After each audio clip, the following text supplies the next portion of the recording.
corner. Ime John Corrales, Boston Sports Journal. It's a tough ending here. What was your message to the team after this loss? It's going to hurt, and it'll hurt for a while, and probably, that stuff never goes away. I've lost one before, and so that was part of the message. Let it propel us forward. The experience and growth and progress that we made this season, obviously getting to your ultimate goal and falling a few games short, is going to hurt, and there are a lot of guys in there very emotional right now. So the message was, we thank them for the effort and the growth and everything they allowed us to do coaching-wise this year. And the biggest message was learn from this, grow from it, take this experience and see there is another level to get to with a team like Golden State who has been there, done that, and it was evident in a lot of ways. And just don't come back the same as players, coaching staff, and let this fuel you throughout the offseason the next year. On your right, Mark. Hey, Ime. You talk about things you're going to learn from. Obviously, one of them is turnovers and taking care of the ball. What did Golden State figure out about you guys that they were just able to do so consistently in that way? Well, they did what they did, and rotation-wise, they are very consistent with where they're at and don't make a lot of mistakes. And so I'm sure as our turnovers piled up throughout the series, and you could look across the playoffs, it was an area of emphasis. You can pretty much look at the box score and see if we won or lost based on a few things. And so them being consistent and more so, I'm sure in their locker room they're saying be solid, and get in your spots, and they'll give it to you in some sense. And so our thing, as we had guys growing and learning to be playmakers and look for their own scoring, that's the next phase of it is seeing different defenses and being solid against that. And, once again, you look at the numbers and they got 103 on the night. We give them 20 plus off turnovers and 20 plus off second chance points, and don't really give ourselves a chance as far as that. So, they're a solid team. That's a championship team that's been there, obviously, I think 6 out of 8 years, and you can see the consistency on that side and what they did with us, turning us over. Follow up on Mark on the right. What, looking to the summer, Rob obviously has to take care of his knee. What kind of a program are you guys laying out for him? Strengthen his body. That's the main thing in general. And then we said it coming into the season. He had his highest minutes per game this year.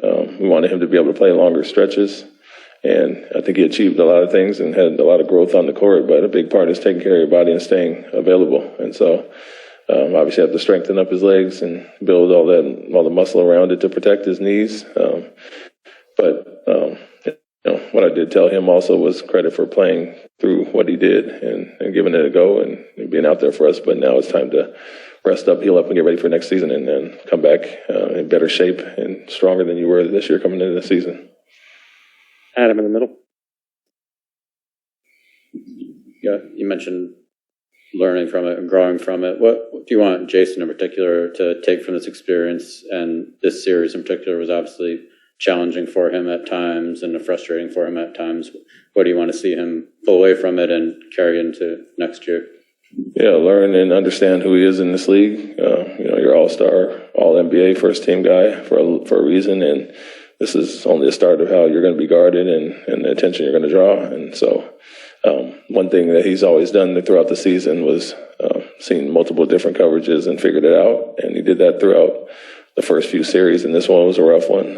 Very consistent team that did some things to limit him and make others pay. And so from him, it's just continue to grow and understand that you're going to see this rest of your career. And this is just a start. But the growth that he showed as a playmaker this year and in certain areas, I think this is the next step for him, figuring that out and getting to where some of the veterans are that have seen everything and took their lumps early in their careers. And like I said, a very motivated guy that works extremely hard and high IQ, intelligent guy that will learn from this and figure it out. And I think it will propel him to go forward, definitely motivate him. Jared in the front. You guys made so much progress throughout the season to get rid of that stagnation that plagued you in the fourth quarters. And then throughout the playoffs, you found a way to keep the ball moving or find isolation ways to score. It didn't really happen in the last few games. Why do you think that fell through in the last few games? And what do you think everyone on the team needs to learn about continuing to move in crunch time? Yeah, you want to have versatility. That's the main thing. And a team like Golden State that has isolation guys that can go get a basket. Also, they're willing playmakers, but they have off-ball actions and variety, which keeps you off balance. And so for us, we know we have guys that can go get a basket. It's more about big picture and not getting stagnant. To your point, we can lean on that when we have to, but when teams are singularly focused to take certain guys out, we have to have a fallback, whether it's off-ball actions, post-up actions, and some of the things we did tonight and did throughout this season and playoffs at times. And so strengthening up those areas and being more well-rounded offensively. So when they do try to take something away, we can obviously learn from that. But, that's the kind of the biggest conundrum all year was how we looked at times and then took a step back a game or two later, even in the same game. And I think those lulls in this series, and today was the end of the first quarter, start of the second, those are the ones that really hurt you against a lethal offensive team. Gary? Gary Washington, Boston Globe. Ime, you've been on championship teams before. Did it come to a realization, I don't know if it was tonight, that it's like you might not have enough? I mean, Otto Porter's out there hitting threes, Jordan Poole, like they just seem to have all the weapons. They've been together, and they're young guys, and they're veterans have combined along with the core. Is it kind of frustrating to admit that, like, hey, we just maybe not quite there? No, I wouldn't look at it like that because we had our chances throughout the series, and losing game 4 and then game 5, we had leads in the fourth quarter, so you tighten up and do some things offensively, and it's a different story. So, winning 2 games and falling 2 short, and even tonight with a great start, and then letting that go a little bit. It's a 13-point game. They scored 103, and it was just a lack of overall offense. I don't think, obviously guys didn't play their best, and our bench last few games struggled. So they've been consistent all year, and then I don't really look at it like we didn't have enough, but we guys didn't play their best, honestly, and credit Golden State for that. They had a huge part in that. Very consistent team on the defensive end. When you look at them across the board, they have 1, maybe 2 defensive-minded guys with Green and Payton, but everybody else is solid and consistent, and really good team defense in general. So don't feel like we didn't have enough. Just felt like we played probably our worst series of these playoffs. And if we play up to the standard of Milwaukee or Miami series, it's obviously a different ball game, especially in those games 4 and 5 when we struggled in the fourth quarter. Back left, Tim? You mentioned before, Ime, that Golden State's experience kind of shone through in this series. At the start of the series, you talked about the fact that you thought the runs you guys had this year, the playoff experience this group had, was going to be enough to make up for that. When you mentioned some of the bench issues you guys have had, just kind of up and down the roster, do you think that a lot of this was you guys being on this stage for the first time as a group and sort of having to try to get used to everything that comes with it, whereas those guys, their leading guys have been through this so many times before? Yeah, no, I don't really look at the experience or our lack of being in the finals as a huge factor, and it's obviously beneficial for them, but more so our experience as a group together and connectivity. You can see the difference between the team who's been there that long and some of our new guys, and especially some core guys that have, got added midseason with, a guy like Daniel that's not playing as much, or Derek. But the experience of being in the finals, I don't think that moment was too big. Obviously, we were 2-2 at the point and had a chance to do something special. But, I think we were battle tested throughout the playoffs in some really hard series. And so the finals was another step in that direction. But I think more so experience as a team as opposed to experience of the finals in general was a factor. You guys, you talked all series about how your offense was the thing that was going to determine whether you'd win or not. What were they doing, obviously, besides the turnovers? What were they doing that gave you guys so much trouble up and down the last roster in terms of not being able to get the production you guys were looking for? Some of the switching, but like I said, consistency was the biggest thing, where other teams may be solid for a quarter or two. They stayed consistent as far as that and really stuck to their morals, and we didn't make them pay or gave them the ball. And so very consistent group as far as that. They weren't going to beat themselves. And so puts a tremendous amount of stress on you to score and keep up with them, what they do offensively. And so I think we guarded well enough, as I said. I think they averaged maybe 104 throughout the series. And so guarded well enough, but offense obviously was a hindrance there. And more so than anything, just their consistency in general. Standing on the right, Dan. Ime, Dan Roach from WBZ. Just a thought on kind of following up that. What Jalen said that you guys were learning almost on a daily basis as you went about this.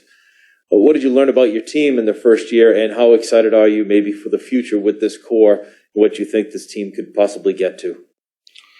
Yeah, we learned a tremendous amount about each other as a staff, and you know, I'm learning what we wanted and vice versa. And that's the message to the guys tonight was like, this is just the start. You know, the foundation's been set. We can kind of hit the ground running next year. Let's get healthy and all be on the same page. And so I think he's absolutely right where we kind of expedited the process of what some of the things we want to do. Now it's a matter of taking that next step. And what I did say to the group was there are levels, and you can see the difference in Golden State and the team that's been there and been together for a long time. Some of those guys' core group has been 10 years now. So, you know, we've seen what we can achieve. It hurts that we fell short of that, but you know, what I did say was the future is bright, and we're just getting started. So let's all come back better from this experience. Last two, Abby and Jay, please. Ime, we've talked a lot about the physical toll that this run has taken on you guys, but did you get a sense of some mental fatigue as well? You know, anytime you play some, you know, tough 7-game series, there's going to be some of that. But we had time off, and I think we came in refreshed and energetic and throughout the series. But I'm sure there's part of that, you know, not only mental but physical as well. With you know Rob playing through some of the things he was and being in and out in previous series, it probably had a toll on Al, where we had to overextend him at times, and you know Jason, Jalen grinding us out of Marcus as well. All those guys had some bumps and bruises at some point. And having to fight those two hard-fought 7-game series. So probably had something to do with some physical fatigue, but I think everybody's kind of going through that in the playoffs, and we had enough initially early, and it was more some mental lapses than physical, in my opinion. Jay? A lot of teams get to deep in the playoffs and then kind of fade away. How do you've been on a team that obviously took disappointment as a coach and came back from that. What are the challenges to doing that, and what do you impress upon your players that they need to do to approach this offseason, everything else, the rest of the season, to use this to propel them forward? Yeah, I think, not playing our best, probably playing our worst overall series is motivation enough. We have very highly motivated guys that didn't play their best, honestly, and so we're all going to grind away in the summer and improve in certain ways. But I think the biggest part for us is the IQ section, and that's where we saw a huge difference in consistency with us and Golden State, and just the little things that experience only can teach you. And so for us, it's obviously losing on a buzzer beater against Ray Allen when I was in San Antonio will kind of feel you throughout a whole season, but this was a little bit different. We improved in a lot of areas, but fell short of our ultimate goal, and some guys didn't play their best, and so that's going to motivate guys throughout the season. But like I said, the message is everybody come back better, and let's not be satisfied with getting here. It's not guaranteed you're going to get here. The East is getting tougher every year, and come back better. We will as a staff as well. Thank you, Coach. Thank you.